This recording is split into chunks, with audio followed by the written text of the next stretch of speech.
ne moom la gën a soxla ca fa mu ne Aziz jullit la woon daan na julli te man kuy julli rek ala kuli xaal man bëgg naa la ndax man du ma juger nit selon melokaan bi nga ma wan ñu gën a respecté artistes yi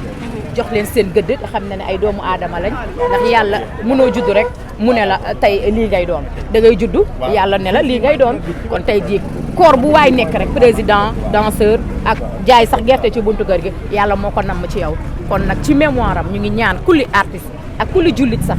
nañ ko bàyyi mu reposer en paix lépp lu waay di wax ci moom xamal ne incha allah di nga ko fekki doomu aadama la dafa metti yaayam di dégg ay wax yu metti yaayam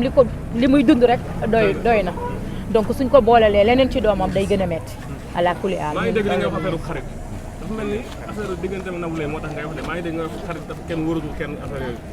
ay non man du ma wax ci loolu parce que li ma tax a jóg tey mooy jébbal sama njaal Aziz ndax tey ji média bi gis na àddina gis na dafa mel ni tey élection lañ doon dem ñëpp taxaw di xam fan la réalité fan la justice di jëm justice nag fi mu jëm wóolu nañ ko suñu justice réew xarañ nañu am nañu macha allah Pastef ku leen déglu rek xam ne dëgg-dëgg li ñuy liggéey xam nañ ko justice rek moo mën a juger ñi nga xam ne tey ñi ngi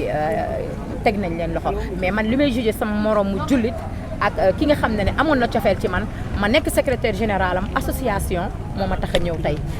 moo tax ñu jébbal li nga xam ne mooy njaal bi man Pa Moussa président ak ñoom Ndeye Guèye ak ñëpp ñi nga xam ne tam teewoon nañ fi parce que c'est normal ñoom ñi jiituñu fi ndax ñun Touba lañ nekkoon kon nag ñi ngi koy ñaanal yàlla na xippee aljana di wax nañu gën a respecté waat artistes yi te xam ne ñoom ñoo leen di bégal dëgg la ku ci nekk yàlla mi ngi lay jox ci li ngay yëngu ci sa sutura nañ leen respecté parce que buñ defee li dañuy vexé artistes yëpp waaw ñu ngi gërëm nag daanaan yi nga xam ne annulé nañu seen i soirée muy Wally Seck muy ñoom macha allah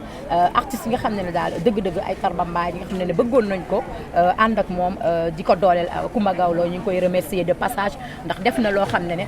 kulli ndaanaan tamit waroon na ko def waaye defal na ko porteur de voix yëpp ñi nga xam ne ay artistes lañ te Aziz jot na contribué wu ci seen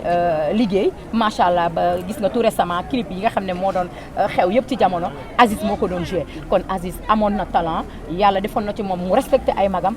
valoriser ñu xam ñun ñooy kan ndax nag tarbiyu nañu kon nag yal na ko yàlla suturaal ni muy suturaalee dugub mu xippee aljan jërë ngeen ji. bàyyi naa justice def liggéeyam.